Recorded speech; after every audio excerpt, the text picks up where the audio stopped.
أعوذ بالله من الشيطان الرجيم بسم الله الرحمن الرحيم الحمد لله الملك الحق المبين والصلاة والسلام على حبيب إله العالمين أبي القاسم محمد وآله الطيبين الطاهرين سيما على بقية الله في الأرضين وحجته على العالمين اللهم عجل له الفرج. أما بعد فقد قال الله عز وجل في كتابه المبين وقرآنه المجيد بسم الله الرحمن الرحيم هو الذي خلق من الماء بشرا فجعله نسبا وصهرا وقال ومرج البحرين يلتقيان بينهما برزخ لا يبغيان فبأي آلاء ربكما تكذبان يخرج منهما اللؤلؤ والمرجان.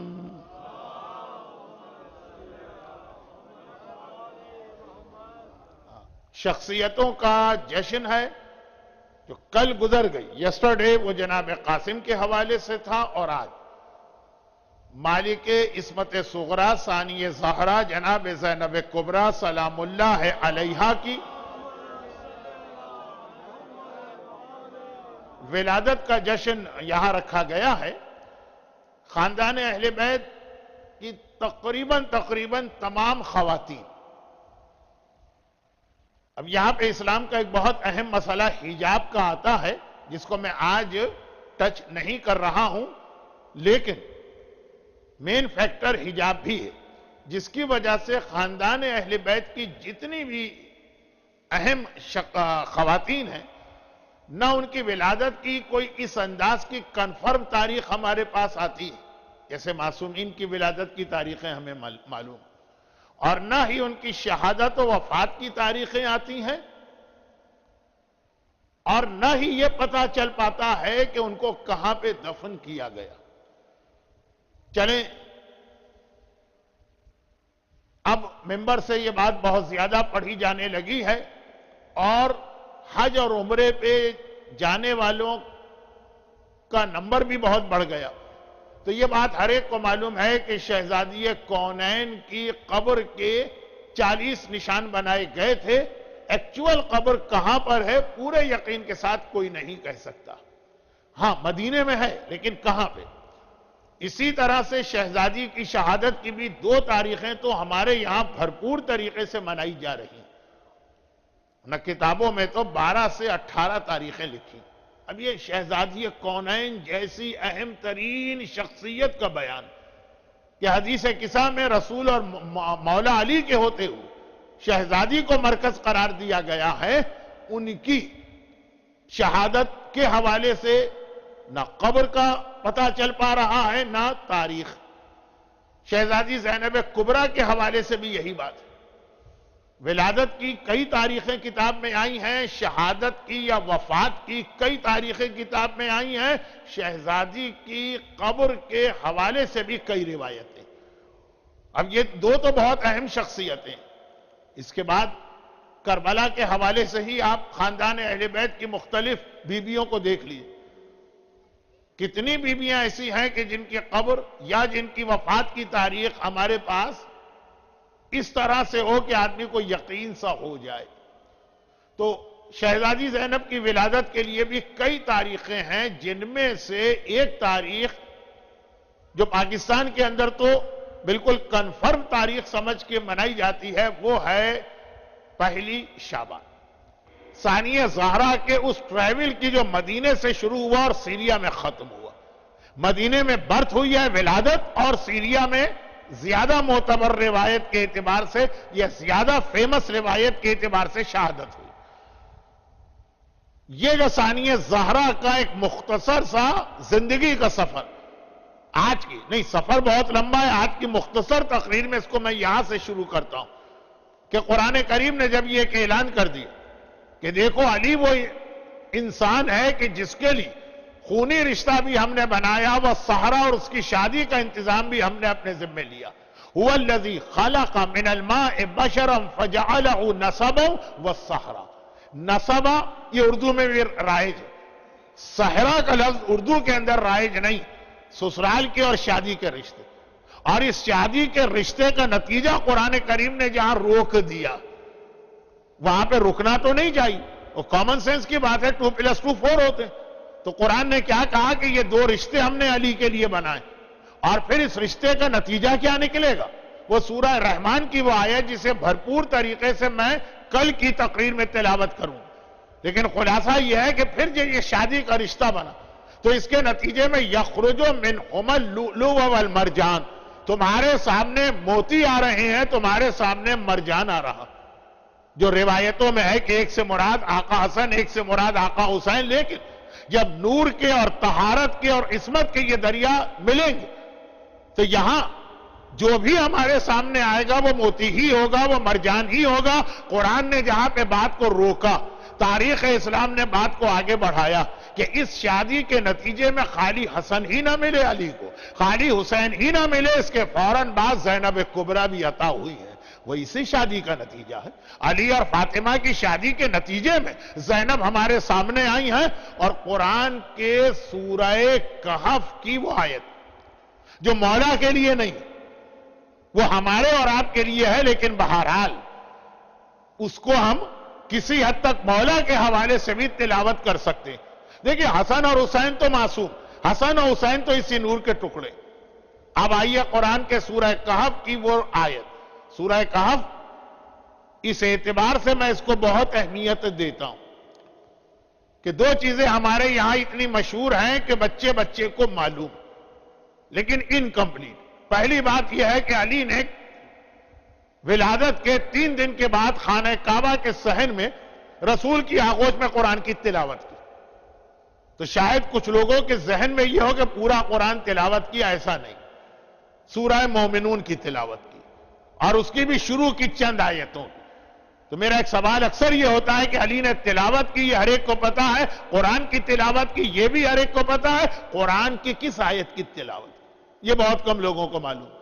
اس پہ میری پوری تقریر کیا پورا اشرا ہے, اس کو چھوڑیں. اور اسی طرح بازار کوفہ میں آقا حسین نو کے نیزہ پر کٹے ہوئے سر نے تلاوت قرآن کی.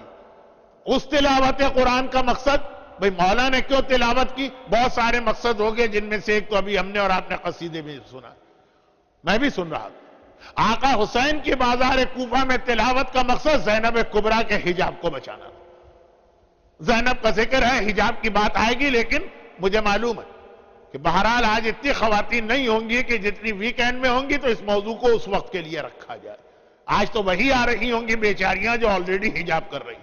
لیکن زینب کبریٰ کے حجاب کو بچانے کے لیے آقا حسین نے بازار کوفہ جس سورہ کی تلاوت کی, وہ کون سا سورہ تلاوت قرآن کی, یہ ہر ایک کو معلوم ہے, اس کے اندر کسی دلیل کی ضرورت نہیں.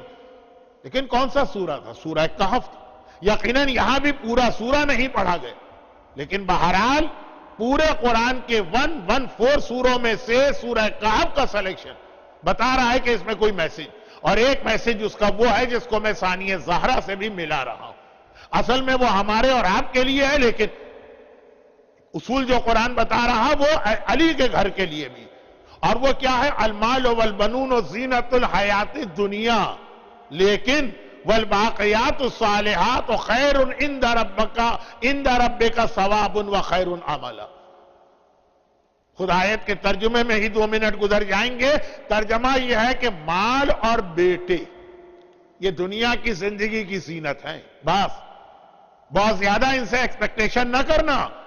یہ دنیا میں تو تمہیں زینت دے گا. یہ مال ہے کہ جس کی وجہ سے آدمی اچھا مکان لیتا, یہ مال ہے کہ جس کی وجہ سے آدمی اچھی گاڑی لیتا, یہ مال ہے جس کی وجہ سے آدمی ایک لیوش لائف اسٹائل میں زندگی گزارتا. لیکن کون سی زندگی؟ دنیا کی. یہ قبر میں کام آنے والا نہیں ہے مال, یہ قیامت میں کام آنے والا نہیں ہے مال, یہ پل صراط میں کام آنے والا نہیں ہے یہ مال. آ ہی گیا نا میں اپنے ٹاپک پر, چاہے ایک جملے کی شکل میں صحیح, لیکن تو قیامت اور پل صراط اور قبر نہ ہو تو میں کیسے نظر آؤں؟ تو یہ مال دنیا کی زندگی میں ہے, آخرت کے لیے بیکار ہے. کہیں کہیں کوئی خدیجہ طاہرہ کی سنت پہ چڑھے تو وہ الگ بات. والبنون اور بیٹے.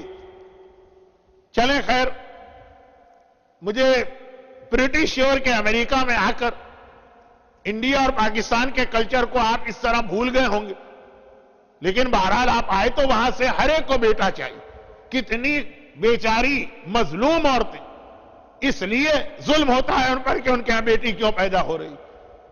اب تو خیر انٹرنیٹ کا زمانہ ہے, گوگل کے سرچ انجن میں جائیے, کسی ڈاکٹر سے پوچھئے بیٹا ہو کہ بیٹی ہو, اس میں سارا قصور اور حصہ میڈیکلی مرد کا, عورت کا نہیں. وہ کروموسوم کا چکر میں چلانا نہیں چاہتا, ٹائم نہیں. لیکن کتنی عورتوں کو طلاق مل جاتی, کتنی عورتوں پہ ظلم و تشدد ہوتا. قرآن کہتا ہے کہ جو بیٹا بیٹا بیٹا چیختے پھر رہے ہو یہ بیکار, کام نہیں آئے گا تمہارے. بیٹا فقط دنیا کی زندگی کی زینت ہے. اور وہ بھی میں خاص اپنے ایسٹرن کلچر کے اعتبار سے بات کر رہا ہوں. ہر جگہ فخر سے بیٹے کو پیش کیا جاتا, یہ میرا بیٹا ڈاکٹر, یہ میرا بیٹا انجینئر, یہ میرا بیٹا آئی ٹی کا ماہر. یا پاکستان ہے تو یہ میرا بیٹا بیوروکریسی گریڈ 21, یہ میرا بیٹا فوج کے اندر 1 اسٹار جرنل. لیکن قرآن کہتا ہے کہ سب دنیا کی حد تک قبر میں یہ بیٹا تمہارے کام آئے گا. کام آ سکتا ہے لیکن نہیں آئے گا.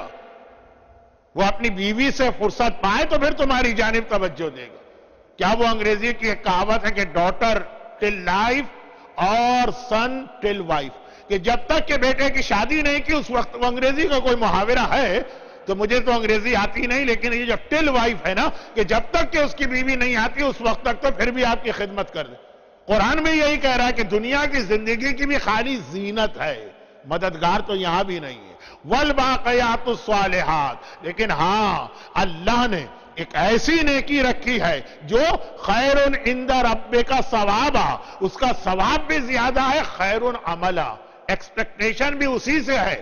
وہی تمہاری ہیلپ کرے گی, وہی تمہاری مدد کرے گی دنیا میں بھی اور آخرت میں بھی. اب حدیث, چونکہ ٹائم نہیں ہے ورنہ تو میں اس آیت کو بہت ہی زیادہ, بہت ہی ایک انٹرسٹنگ اسٹائل کے اندر ایکسپلین کرتا ہوں. لیکن حدیث یہ کہ راوی نے کہا کہ مولا قرآن کہہ رہا ہے بیٹے جو ہیں ان سے ایکسپیکٹیشن نہ کرنا, باقیات الصالحات سے کرنا. واٹ از دا باقیات الصالحات؟ امام نے کہا بیٹی. بیٹی وہ ہے جو ہمیشہ رہنے والی نیکی ہے, اس کا ثواب بھی زیادہ ہے اور اسی سے تمہاری امید اور ایکسپیکٹیشن بھی ہونا چاہیے. آپ دیکھیں گے بھی بوڑھے والدین, ڈسیبلڈ والدین جو نرسنگ ہوم میں پھینکنے کے قابل ہے, بیٹا پھینک بھی دیتا ہے. بیٹی پھر بھی اپنے سسرال سے جنگ کر کے اپنے والدین کی آ کے خدمت کرتی ہے. لیکن آج کا موضوع بیٹا بیٹی نہیں ہے, آج کا موضوع صرف یہ ہے کہ قرآن کریم نے آیت کو وہاں روکا جہاں علی کے گھر میں بیٹے پیدا ہو گئے, اور سورہ کہف نے کہا کہ لیکن اصل میں اللہ کا گفٹ جو ہے وہ بیٹی ہوا کرتی ہے. اسی لیے حسن کی ولادت پہ یقیناً علی نے خوشی منائی, حسین کی ولادت پہ یقیناً علی نے خوشی منائی, لیکن آپ کو بھی ہسٹری میں زیادہ خوشی نظر آئے گی رسول خدا کی. ہاں, جب زینب کبریٰ اس دنیا میں آ رہی ہیں تب کوئی دیکھے کہ علی کی خوشی کیا ہے, تب کوئی دیکھے کہ زہرا کی خوشی کیا ہے. حسن و حسین تو پھر بھی اسی نور کا ٹکڑا, حسن و حسین نے تو آ کے اسی نور کو مکمل کیا. صحیح معنوں میں علی اور فاطمہ کو جو اولاد ملی ہے اس اولاد کا نام زینب ہے, اور زینب ہی وہ ہے کہ باپ اور ماں کو توقع بھی ہے, اور کس طرح زینب نے اس توقع کو پورا کیا ہے. صرف اتنی سی بات جو آپ اکثر مجلسوں میں سنتے, لیکن آج ولادت کی محفل کی مناسبت سے دوبارہ سن لیجیے کہ زینب کبریٰ کا رول ہر ایک کو پتا ہے کہ اسلام کو حسین نے بچایا, مگر خود حسین کو کس نے بچایا, خود حسین کے میسج کو کس نے بچایا. ذرا ایک کامن سینس کی بات ہے, میں 15 سے 20 منٹ میں ایکسپلین کرتا ہوں, آج میرے پاس اتنا ٹائم نہیں, تو آپ کا کنسنٹریشن جتنا اب تک چلا آ رہا ہے بات میں بہت جلدی پہنچا دوں گا. کامن سینس کی بات ہے, کچھ چیزیں لاجیکل بھی ہوتی. ایک کامن سینس کی بات میں دنیا والوں سے پوچھتا ہوں کہ دیکھیے, ایک ایسی سٹوری ہے یا ایک ایسا ایونٹ ہے یا ایک ایسا واقعہ کہ جس کے وٹنس کوئی ہے ہی نہیں. مثلا وہ ایک ڈیزرٹ میں اور جنگل میں پیش آیا, جیسے کربلا کا ڈیزرٹ, وہاں دور دور تک کوئی پاپولیشن یا کوئی آبادی نہیں, جتنے بھی آئی وٹنس تھے وہ سب کے سب شہید کر دیے گئے. اب جو بھی ہے وہ خالی یزید کی پارٹی, حسین کی طرف سے صرف ایک سجاد, سامنے جو ہے یزید. اور خالی ایسا بھی نہیں, پھر اس واقعے کو یزیدیت نے 1400 سال تک اپنے حساب سے انٹرپریٹ کیا, اور ہر وہ چیز کربلا کے اگینسٹ یوز کی گئی. میڈیا کربلا کے اگینسٹ یوز ہوا, جمعے کے خطبے کربلا کے اگینسٹ یوز ہوئے, مجتہدین اور علماء، ہمارے نہیں، یزیدیوں والے، ان کے فتوے کربلا کے اگینسٹ یوز ہوئے، خزانے کے منہ کھول دیے گئے، پیسہ پانی کی طرح بہایا گیا تاکہ کربلا کے واقعے کو چھپایا جائے، ہسٹری کو ٹویسٹ کیا گیا، کربلا کے خلاف کتابیں لکھی گئی۔ پاکستان کے جو لوگ، جو ایج گروپ میری مجلس میں آتا، لینگویج بیریئر کی وجہ سے یوتھ تو نہیں آتے ہیں تو بات سمجھ میں بھی آ جاتی، تو جو میرے سامنے آ رہا، آپ نے ریسنٹلی یعنی اپنی جوانی میں ضیاء الحق کا زمانہ دیکھا کہ جہاں صاف صاف چاہے شاہ بلیغ الدین ہو اور چاہے دوسرے لوگ ہو، پورے کربلا کے واقعے کا ڈینائل ہوا اور پورا میڈیا ساتھ میں، پوری گورنمنٹ ساتھ میں، اور یہ آج کی بات نہیں ہے، یہ یزید کے زمانے سے آج تک چلا آ رہا، پھر بھی کربلا زندہ، پھر بھی کربلا بچے بچے کو معلوم ہے، پھر بھی وہ سب لوگ مٹ گئے، ان کا نام و نشان ختم ہو گیا۔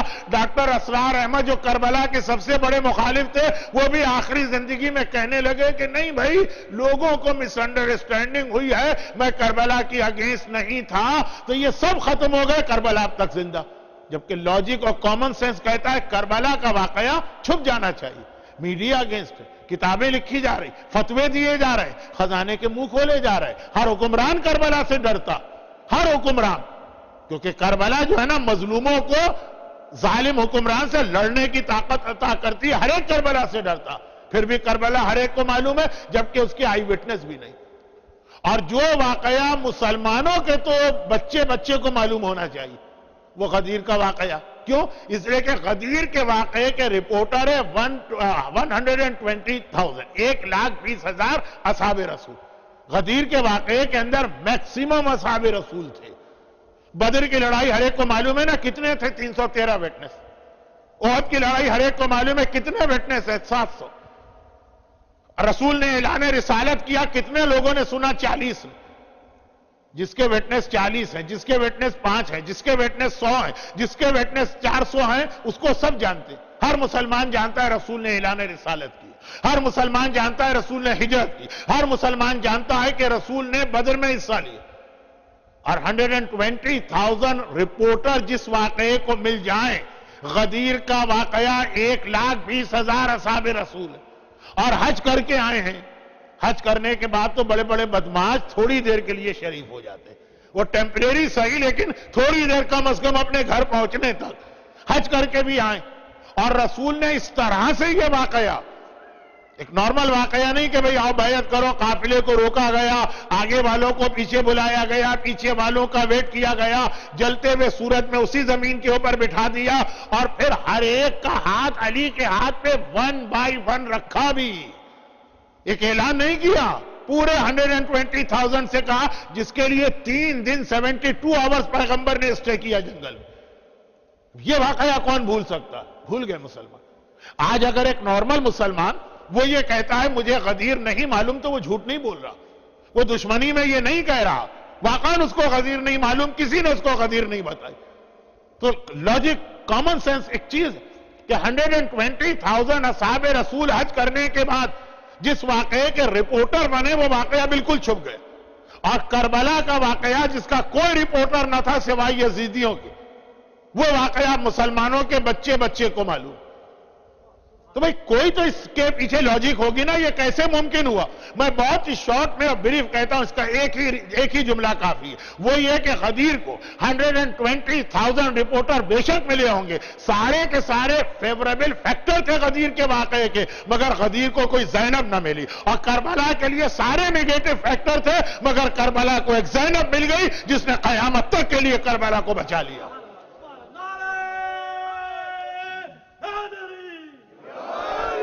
بتائیے اور کیا فرق ہے؟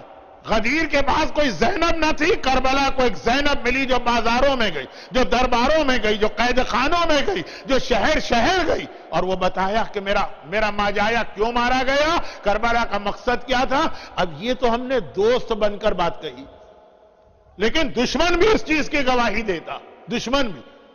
اب دشمن مثلا صدام، بہت مشہور صدام کا جملہ ہے، لیکن چونکہ بہت شارٹ ہے اس لیے میں اس کو ریپیٹ کر رہا ہوں، ورنہ 45 منٹ کی سپیچ میں پرانی اور سنی ہوئی باتیں دہرانا اچھا نہیں لگتا۔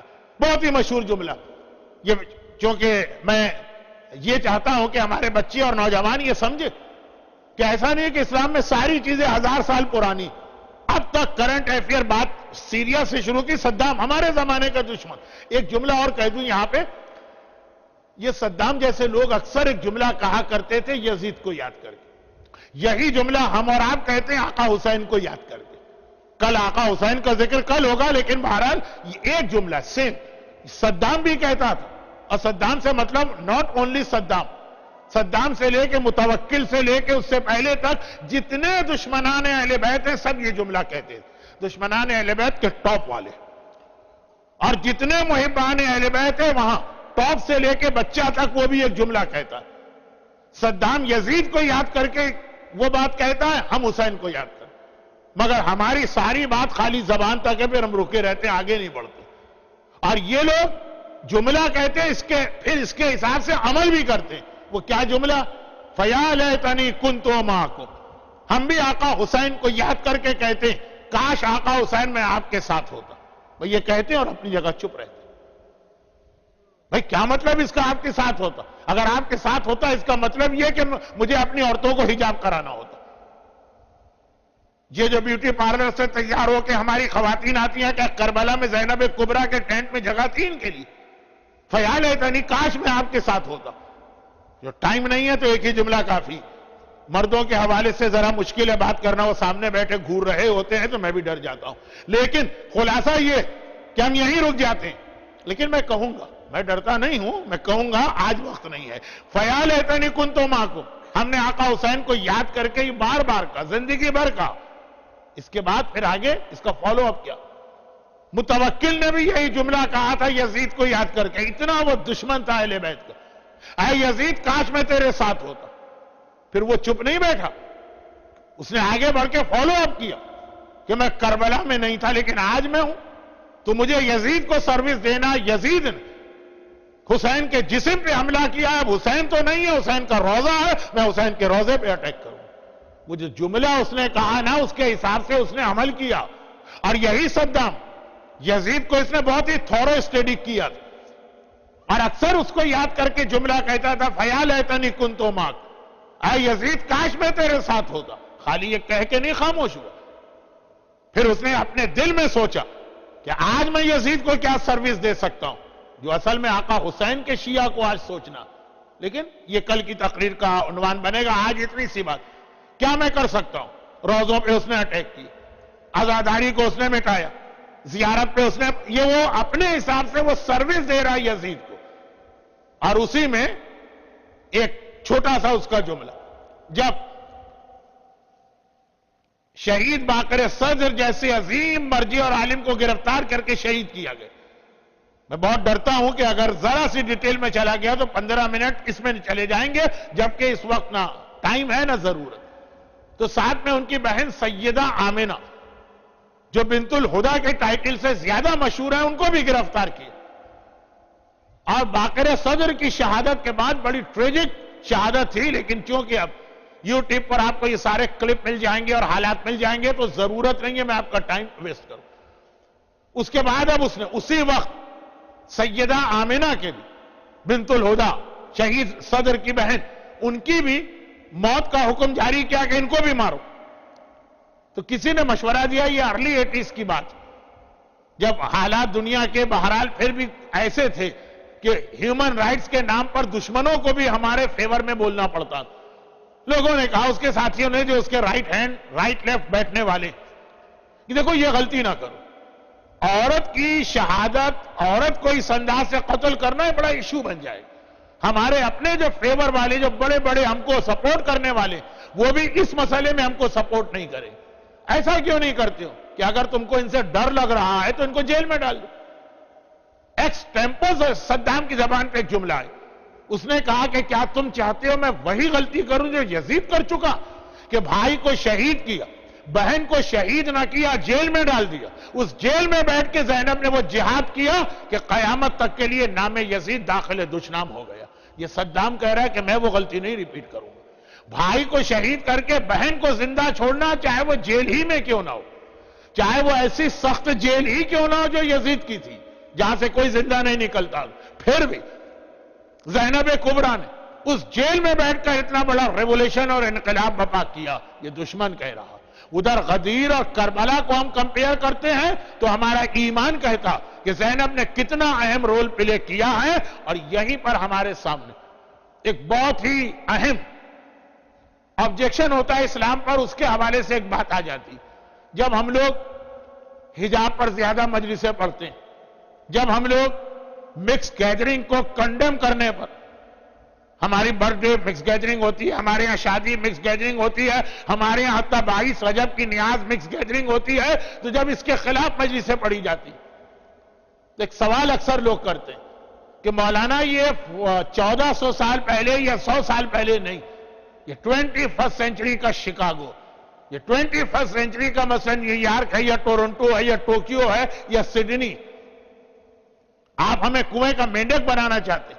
آج کی life survival of the fittest کی لائف ہے، جیسی عورت کی ٹریننگ آپ اپنی مجلسوں میں بتاتے ہیں کہ وہ حجاب کرے، وہ بغیر ضرورت گھر سے باہر نہ نکلے، اگرچہ ہم یہ نہیں کہتے ہیں، لیکن حجاب اور مکس گیدرنگ، تو ایسی عورت آج سروائیو نہیں کرے گی۔ وہ بیچاری گھر میں بیٹھنے والی تو اتنی سمپل ہو جائے گی جیسے پاکستان میں پہلے 100 سال پہلے ہوتی، کیا کہتے تھے، اللہ میاں کی گائے۔ گائے جب سینگ مارتی ہے تو دیکھا کریں، لیکن خیر وہ تو آپ ہمارے گھر کی سٹوری ہے۔ ابھی تو ہم بات کر رہے ہیں ان جنرل، جو لڑکی مکس گیدرنگ میں نہ آئے، کوئی ایجوکیشن میں تعلیم حاصل نہ کرے، سیلف کانفیڈنس کھو دیتی ہے، اس کو بولنا نہیں آئے گا۔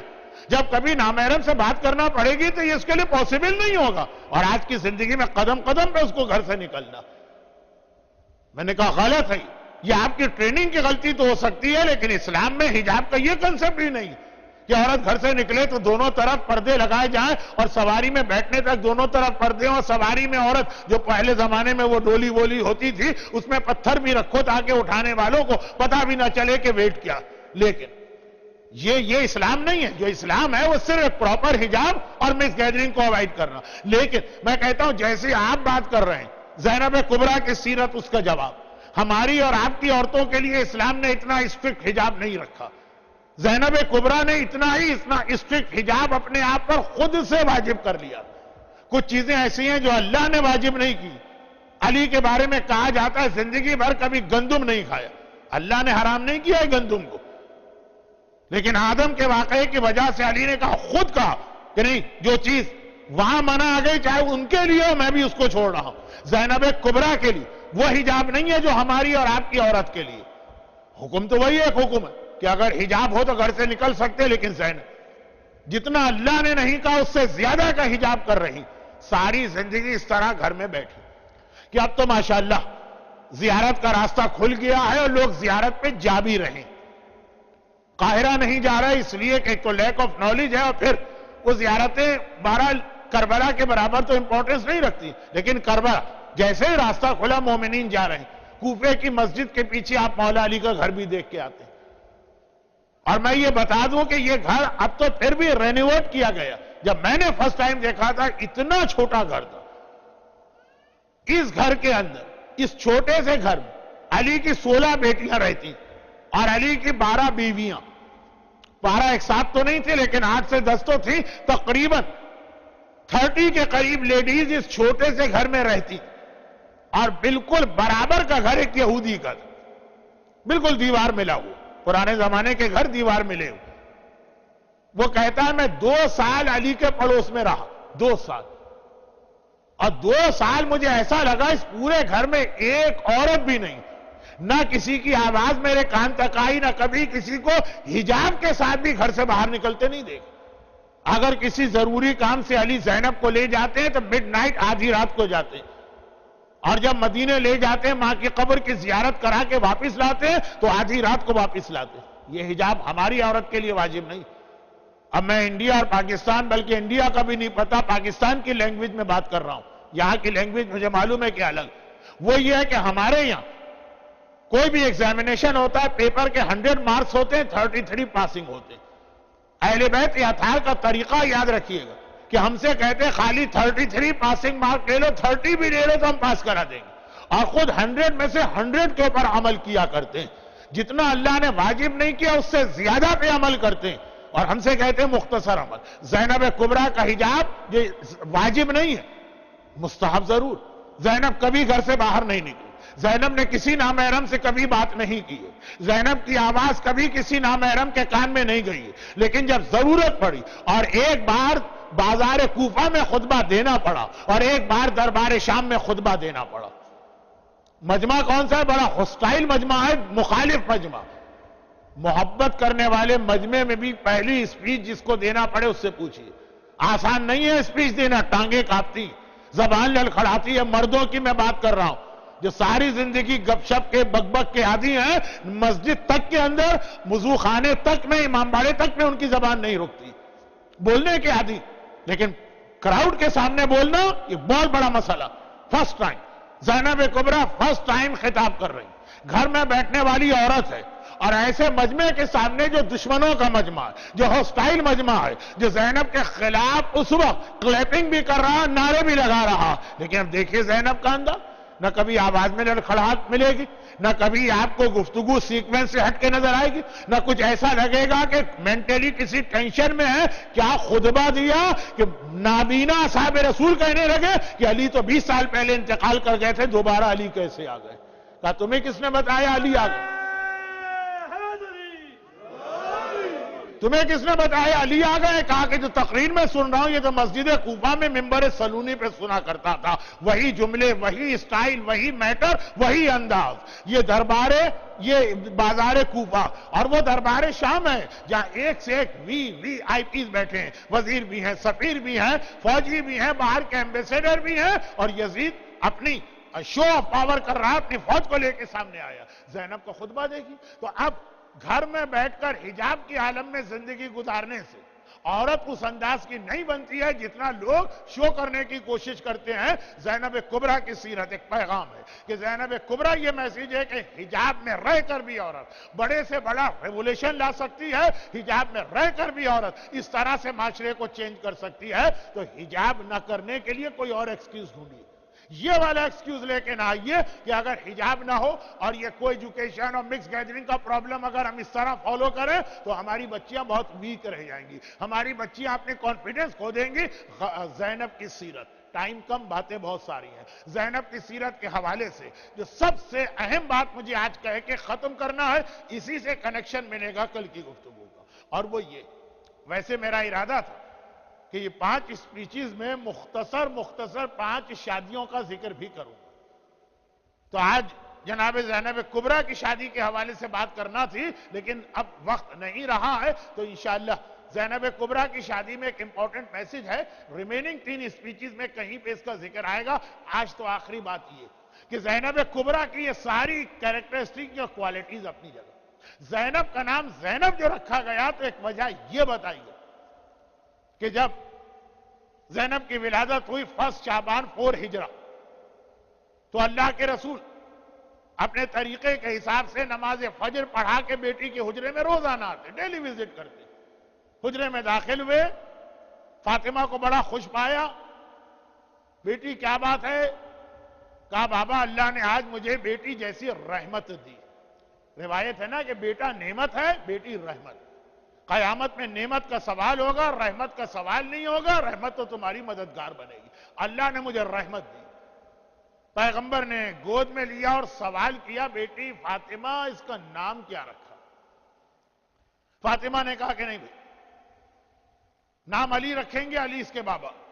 علی بھی رسول کے ساتھ نماز پڑھ کے آ رہے ہیں. رسول نے کہا علی کیا نام ہے؟ کہا کہ نہیں، اب سے پہلے بھی میں نے اپنی کسی اولاد کا نام نہیں رکھا، نام آپ نے رکھا، آپ ہی نام رکھے.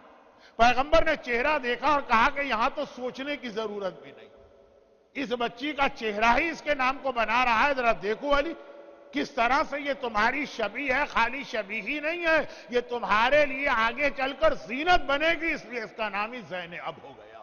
زینب کا نام زینب رکھنے کی ایک روایت یہ کہ علی کی زینت بننے والی ہے. ذرا سوچیے علی جیسی شخصیت کی جو زینت بنے وہ خود کتنے ہائی اسٹیٹس کی ہوگی. بھئی آپ کا ایک چھوٹا سا گھر ہے، پرانا سا گھر، اس میں آپ کو کوئی ڈیکوریشن کرنا چھوٹی چیز چل جائے گی. جتنی شاندار بلڈنگ ہوگی، جتنی شاندار آپ کے پاس چیز ہوگی اس کو زینت دینے کے لیے اتنی ہی شاندار چیز چاہیے ہوتی ہے، تب زینت ملا کرتی ہے۔ اس کائنات میں اگر رسول خدا کے بعد علی سے زیادہ افضل و شان و شوکت والا کوئی نہیں ہے تو جو بیٹی علی کے لیے زینت بن کے آ رہی ہے، یہی وجہ کہ جو علی کی سب سے بڑی خصوصیت وہی زینب کی بھی سب سے بڑی خصوصیت۔ اور جیسا میں نے کہا کہ اس جملے کو کل کے نیکسٹ مارننگ یعنی ٹمارو کی اسپیچ سے کنیکٹ ہونا ہے، اس لیے یہ بیان کرنا ضروری ہے۔ آل دو 43 منٹس ہو چکے ہیں، ختم ہوتے ہوتے 46 ہو جائیں گے، مگر 1 منٹ زیادہ یہ جملہ پورا ہو جائے۔ علی کی سب سے بڑی خصوصیت علی کا علم۔ علم علی جو ہے وہ علی کی سب سے بڑی خصوصیت، قرآن نے بھی ڈکلیئر کی اور پیغمبر بھی۔ اب اس کی حدیثیں بھی میں پڑھ سکتا ہوں لیکن اس مجمع کے سامنے ضرورت نہیں۔ زینب کی سب سے بڑی خصوصیت زینب کا علم۔ آخر میں بات جہاں پہنچاؤں گا اس سے پہلے ایک چھوٹی سی بات۔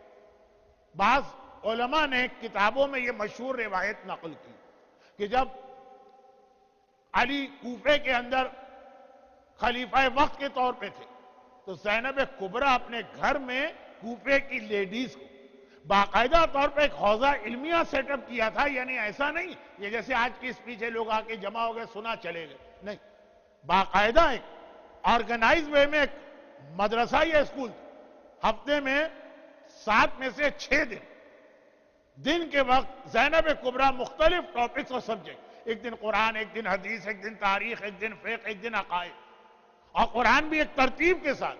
تو بعض علماء نے یہ واقعہ لکھا کہ دوپہر کے وقت وہ علی مسجد کوفہ میں بیٹھ کے خلافت کے معاملات طے کرتے ہیں، ایک دن کسی ضروری کام سے دن کے وقت آنا پڑا، دیکھا گھر بھرا ہوا، 4000 سے زیادہ عورتیں اس درس میں شریک ہوتی ہیں۔ زینب کبریٰ درس اسٹارٹ کرنے والی ہیں، علی بیٹی مجھے اپنے حجرے تک جانا ایک کام ہے، گئے باہر آنے لگے، زینب نے روک دی، کہا بابا میری خوش قسمتی کہ آج اس وقت آپ یہاں تشریف لے آئے، باب مدینۃ العلم ہے، میرا دل چاہتا ہے کہ آج کی ایک کلاس 2 منٹ کے لیے صحیح 3 منٹ کے لیے صحیح آج آپ یہ کلاس کنڈکٹ کریں۔ میرے مولا مسکرائے، کہا بیٹی جو خلافت کی ذمہ داری میں نے اٹھائی ہے اس کی وہ مجھے روک رہی ہے، مجھے مسجد میں جانا ضروری۔ بیٹی نے کہا نہیں بابا چلے صرف ایک آیت کی تفسیر کر دیں، آج تفسیر قرآن کا دن، یہ واقعے کے اندر بہت سارے میسیج بہت آرگنائز طریقے سے زینب کے گھر میں کلاسز ہوتی ہیں اور ایک ترتیب سے قرآن پڑھایا جا رہا ہے۔ تو علی نے مسکرا کے کہا کہ بیٹی کہاں تک تفسیر قرآن پہنچی؟ کہا بابا لاسٹ ویک میں ایک دن قرآن ہوتا ہے، لاسٹ ویک ہم نے 18ویں سورے کو کمپلیٹ کیا، وہی سورہ کہف، اسے کمپلیٹ کیا۔ آج سورہ نمبر 19 سورہ مریم شروع ہونے والا ہے۔ کہا میں اس کی پہلی آیت کی تفسیر تمہاری یہ اسٹوڈنٹ ان کے سامنے کر رہا ہوں۔ سورہ مریم کی پہلی آیت ہر ایک کو یاد بھی ہے اور بہترین دعا بھی۔ جب کوئی بہت بڑا مسئلہ آپ کو پیش آ جائے 7 مرتبہ یہ پہلی آیت کی تلاوت کر کے گھر سے نکلیں، ایسے ایسے مسئلے حل ہوں۔ کاف ہا یا عین صاد پہلی آیت۔ تو وہ جو ایک تفسیر آپ مجلسوں میں سنتے ہیں، ایک روایت ہے کہ یہ علی زینب کے گھر میں زینب کی خواہش پر 4000 خواتین کے سامنے تفسیر بیان کی ہے، کہا کہ بیٹی یہ پہلی آیت اور اس کے اندر ہمارے گھر کا تذکرہ، کاف مانے کربلا، ہا کے مانے ہلاکت، یا کے مانے یزید، عین کے مانے عطش پیاس، سواد کا مقصد میرے حسین کا صبر۔ تو یہ پورے کربلا کے واقعے کو اس سورہ مریم میں اللہ نے جمع کیا، یہ کہہ کہ میرے مولا باہر تشریف لے، لیکن یہ خود یہ بتا رہا کہ زینب کبریٰ کا خواتین کو ایجوکیٹ کرنے کے اعتبار سے یہ زندگی بھر کا ایک مشن رہا۔ تبھی میرے مظلوم آقا سجاد نے ایک جملہ کہہ دیا، پھوپھی اماں انتی عالمۃ غیر معلمہ، آپ کا علم تو ایسا ہے کہ جیسا نبوت و امامت کا علم ہوتا ہے، جس کو کسی ٹیچر اور استاد کی ضرورت نہیں۔ یہ صرف نبوت اور امامت کے علم کی خاصیت ہے کہ بغیر استاد کے ڈائریکٹ اللہ کی جانب سے وہ ڈیوائن نالج ملا کرتی۔ سجاد امام معصوم یہ ارشاد فرما رہا۔ اور ایک جملہ جس پہ مجھے 10 منٹ لینا تھا، اب 10 منٹ تو نہ رہے 10 سیکنڈ۔ جس طرح ہمیں اور آپ کو یہ معلوم ہے کہ جب تک کہ فاطمہ کو آپ شامل نہ کریں گے رسالت مکمل نہیں ہوگی۔ کیونکہ رسول رول ماڈل. تو خواتین کی ذمہ داریاں شہزادی بتاتی ہے، شہزادی فاطمہ رسالت رسول کو مکمل کرنے والی. اسی طرح جب تک کہ زینب کو نہیں ملائیں گے امامت مکمل نہیں ہوگی. امامت بھی تو ایک رول ماڈل ہے. تو امامت کی وہ ذمہ داریاں جو لیڈیز سے ریلیٹڈ ہیں، فاطمہ رسالت کو مکمل کرنے والی کا نام ہے، زینب امامت کو مکمل کرنے والی کا نام. اور انہی زینب کبریٰ کی ولادت کی خوشی ہے تو ہم اس موقع کو ہاتھ سے نہیں جانے دیں گے. زینب کی ولادت کی خوشی کے حوالے سے اہل بیت خوش ہیں اور ان کی خوشی میں خدا خوش ہے. سب کچھ خدا سے مانگ لیں گے. پروردگارہ تجھے واسطہ زینب کے نانا رسول خدا کی خوشی کا، تجھے واسطہ زینب کے بابا جن کے لیے زینت بن کے یہ بیٹی آ رہی ہے علی مرتضیٰ کی خوشی کا، تجھے واسطہ زینب کی ماں فاطمہ زہرا کی خوشی کا، تجھے واسطہ زینب کے بھائی حسن اور زینب کے بھائی حسین کی خوشی کا. زینب کبریٰ کی اس ولادت کی خوشی کی مناسبت سے دنیا بھر کے صاحبان ایمان کو ساری خوشیاں نصیب فرما. وہ جس آفت و مصیبت و پریشانی میں ہو، چاہے وہ کوئی روزی کا مسئلہ ہو، چاہے کہیں ویزے کا مسئلہ ہو، چاہے کہیں اولاد نہ ہونے کا مسئلہ ہو، اور کہیں اولاد ہو گئی ہے مگر نافرمان ہے وہ مسئلہ ہو، کہیں بیماری کا مسئلہ ہو، خدا بندہ اس ولادت کی خوشی کی مناسبت سے صاحبان ایمان کی یہ تمام پریشانیاں دور فرما. اور خاص طور پر زینب اور زینب کے خاندان کی محبت کی وجہ سے جو صاحبان ایمان ظالموں کے ظلم کا نشانہ بن رہے ہیں، چاہے وہ بحرین ہو، چاہے وہ سعودی عرب ہو جہاں کے حالات تو اب ہی نہیں رہے، اور چاہے وہ سیریا اور شام، اور چاہے وہ افغانستان اور چاہے پاکستان، کراچی سے کوئٹہ، کوئٹہ سے ڈیرہ اسماعیل خان، وہاں سے پارا چنار، وہاں سے بلتستان، وہاں سے گلگت. خدا بندہ ان تمام صاحبان ایمان پہ ظلم کرنے والے کو یزید کی طرح سے ہمیشہ ہمیشہ کے لیے نیست و نابود فرما. خدا بندہ یہ خوشی خالی ہم تک نہ رہے. اس خوشی کو ہمارے مرحومین تک پہنچانے کے لیے ہمارے تمام مرحومین، خاص طور پہ جو آج کی مجلس کا تبرک جن کی جانب سے ہے، ان کے مرحوم والدین اور خاندان کے دیگر تمام مرحومین اور حاضرین محفل، خواتین اور حضرات کے خاندان کے تمام مرحومین کو اعلی علیین میں پنجتن پاک کے ہردہ معصومین زینب کبریٰ اور ان کے خانوادے سے ملحق فرما. اور خدا بندہ ہماری ہر خوشی پھیکی رہتی ہے کیونکہ ہمارا آقا، ہمارا وارث، ہمارا ولی، ہمارا سرپرست پردہ غیبت میں ہے. ولادت زینب کی خوشی کو مکمل کرنے کے لیے امام زمانہ کے ظہور میں تعجیل فرما.